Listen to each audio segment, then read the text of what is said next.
we're working through it. We're taking the day at a time, and just it seems like this point in the year, the last few years, I've had some back stuff, and we're just trying to get to a point where we can go out there and move around and feel good out there. Are you optimistic you'll be able to play on Sunday? Yeah, we'll see how it goes tomorrow. I don't want to look too far in the future. Backs are weird like that, where you wake up one morning and it's like you can't move, and then as you work through the day, it starts to feel a lot better. So, tomorrow we'll see how it goes, and see if we can move around a little bit at practice, and kind of go from there. Going through that last year with the back towards the end of the season, you feel like even though backs are so weird that you kind of have a handle on how to manage it? Yeah, I mean, I know it works to get it better. It's just always like the timetable of how it works through. And it's kind of just jumped up on me, so there's not really like a expected thing. But I do have some experience rehabbing it, so hopefully we can use that to our advantage. Did it bug you during the game Sunday? No, it was like a post game, like riding a bus, being old, and all that stuff. So, but I was good during the game.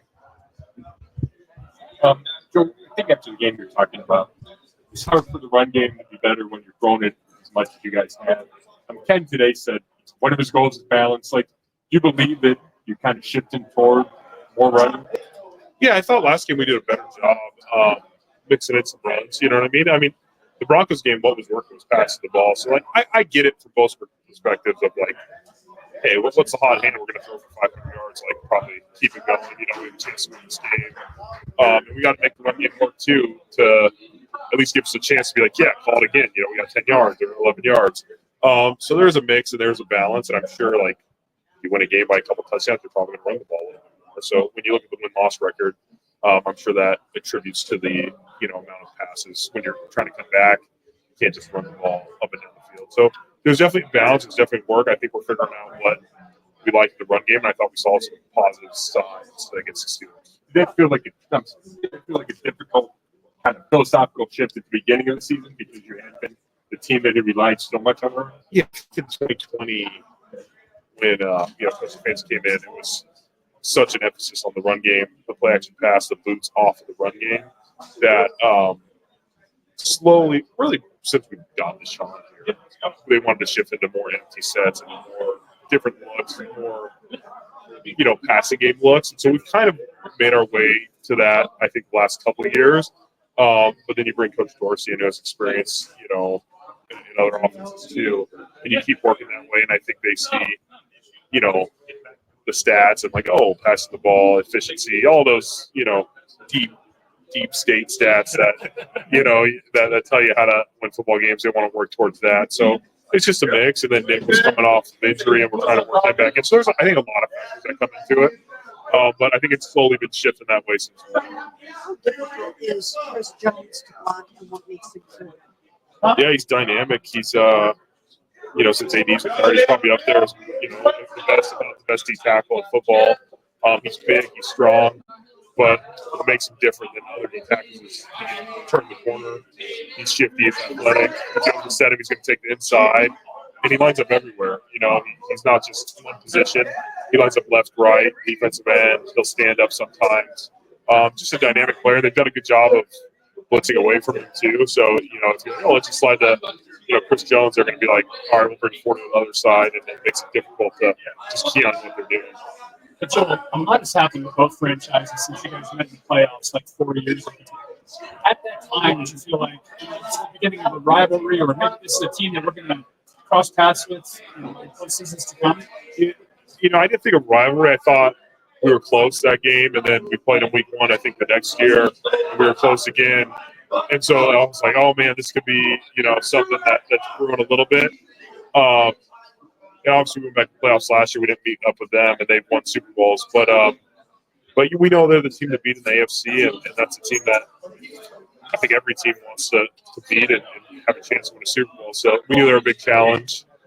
This year, we're not, we're hoping this was like playoff seed at the beginning of the year, and it's just not where we ended up. We know they're a great team and a big challenge coming to Cleveland. Jimmy hasn't said that he is kind of perplexed with how the season is that a good emotion, definition of emotion, that kind of describe the season? Yeah, I would agree with that. I think if we all had like answers for you besides like play better. I think that's a good word to describe it. I don't think anybody here thought our record is what it was going to be. I thought we were going to be in contention and got it for a playoff spot. So, perplexed and frustrating are good words for it. You can beat the Chiefs, defending Super Bowl champions. What does it say about you guys as a football team? The guys are fighting and they haven't given up on the season. It's tough because we're out in the playoffs, but every time you go out on the field, it's a blessing to play in this league. And if we can go out there and compete with them and beat them, I think it just shows that the guys are still bought in, the guys are still fighting for that pride. What can you learn about winning against this team? Such great teams find so many different ways to win. That's what great teams do. How do you guys just learn from just playing and be on the same field? I think that's a great way to describe it. They find ways to win. If it's blocking a kick, if it's late stop on defense, if it's a first down on 3rd and 7 and run up the clock last week. It's just all different ways to win. We know they're going to be great competition and it'll be a good challenge for us. But that's pretty much what you take from it. It's like one-score games define the league usually, and they're the masters. They're winning one-score games. Joel, we saw Nick break off that 19-yarder. Is he starting to show some signs of being like old school Nick? Yeah, we just got to keep blocking for him, give him a chance. He's putting in the work. I think he's getting better. I haven't seen any like slowdown in his game. I think we just need to give him more opportunities and continue to block for him, let him get on the second level guys, and hopefully he can keep making plays like that. So with that on the meeting, Jimmy has before these games. He's got the right pieces in place with AB and Kevin.